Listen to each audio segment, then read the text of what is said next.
दोस्तों, आज हम इस वीडियो में बात करेंगे कि अधिक पूजा पाठ करने वाले लोग अधिक दुखी क्यों होते हैं। हमें मिलने वाले सुख या दुख का कारण भगवान नहीं अपितु हम ही हैं। हमारे कर्म ही हमें सुख दुख देते हैं।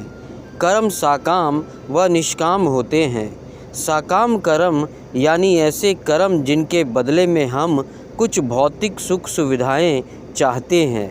ऐसे कर्मों का फल सुख दुख के रूप में मिलता है। निष्काम कर्म वह है जिनके बदले हम केवल भगवान को प्राप्त करना चाहते हैं। ऐसे कर्मों का फल भगवत प्राप्ति के रूप में मिलता है। अब बात आती है कि ज़्यादा पूजा पाठ करने वाले ही दुखी क्यों रहते हैं। इसका सीधा सा उत्तर यह है कि ज़्यादा पूजा पाठ करने वाला भक्ति के स्वरूप को नहीं समझने के कारण पूजा पाठ तो करता है, लेकिन वह अनजाने में साकाम पूजा ही करता है, जिसका फल उसे सुख दुख के रूप में ही मिलता है। ज़्यादा पूजा पाठ करने वाला बेशक ज़्यादा पूजा पाठ या भक्ति करता हुआ नज़र आता है, लेकिन वह कर्म कांड को ठीक से नहीं करना जानता है। ऐसे में गलती पर गलती करता जाता है। बेशक वह कहता है कि वह कुआं खोदने की बात करता है, लेकिन असल में वह खाई ही खोद रहा होता है। यह तो कहता है कि वह बहुत सारी दुनिया भर की पूजा पाठ या मेहनत कर रहा है, लेकिन असल में तो वह अपनी मेहनत बेकार ही कर रहा होता है। बेशक ऐसा करने से उसका सारा परिश्रम निष्फल चला जाता है। तो एक बात तो यह हुई कि साकाम कर्मों का फल सुख या दुख के रूप में मिलता है।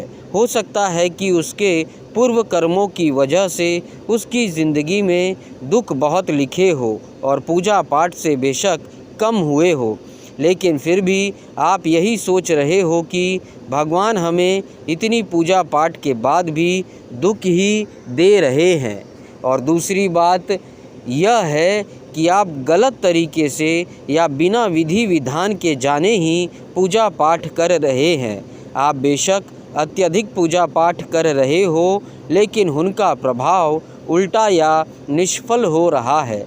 लगता है यहाँ तक आपको अब समझ आ गया होगा कि पूजा पाठ करने वालों को ज़्यादा दुख मिलने के पीछे क्या कारण है, और यह लागू होता है केवल उस पर जो सही मायने में भक्त है। यह पहलू ही विशेष है। इसलिए इसके लिए आप एक बार फिर ये जान लीजिए कि भक्ति क्या है और भक्त कौन है। संध्या वंदन, योग, ध्यान, तंत्र, ज्ञान, कर्म के जैसे ही भक्ति भी मुक्ति का एक मार्ग है। भक्ति भी कई प्रकार की होती है।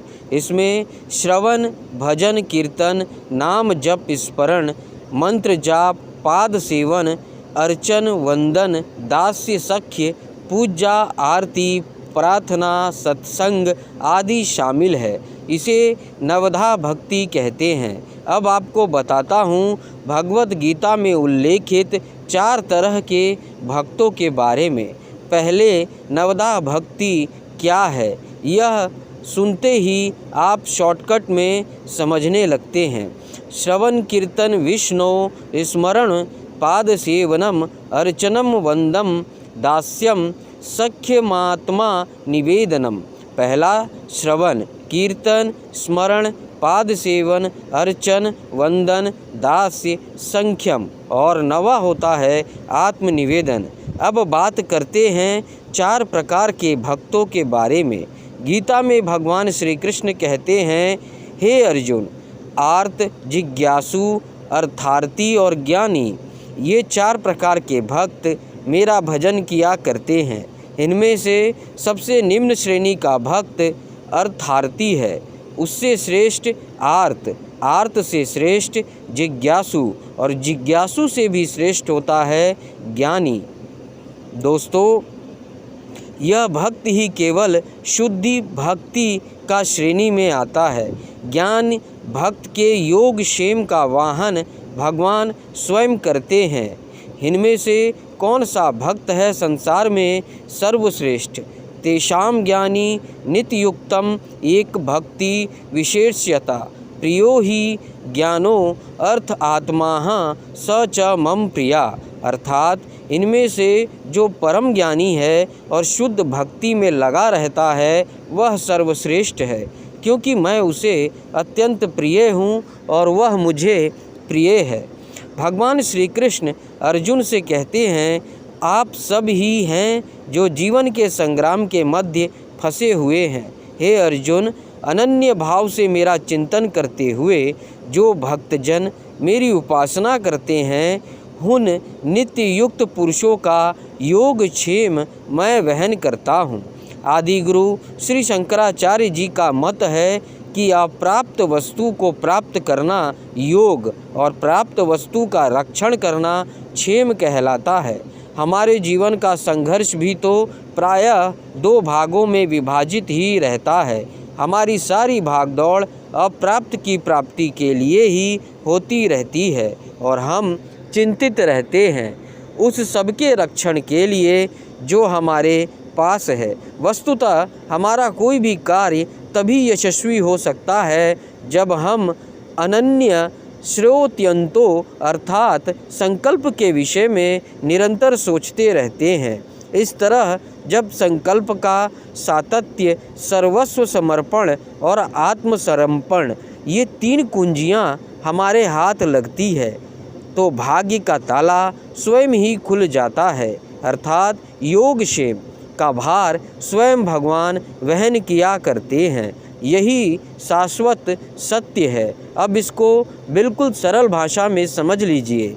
एक लाइन में भगवान कहते हैं कि जो परम ज्ञानी भक्त है और जो अनन्य भाव से मेरी उपासना करते हैं, उनकी जो ज़रूरतें हैं वो सब वो अपने आप पूरी करते हैं और जो आपके पास है उसकी रक्षा का भार भी स्वयं भगवान अपने कंधों पर लेते हैं। और मृत्यु के समय हमारा जो भाव होता है हम उसी को प्राप्त करते हैं।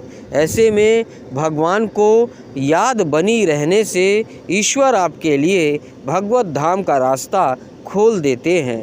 तो ऐसे में यह ना कहे कि भगवान ने हमें इतना कष्ट क्यों दिया, वो तो इतना पूजा पाठ करते थे।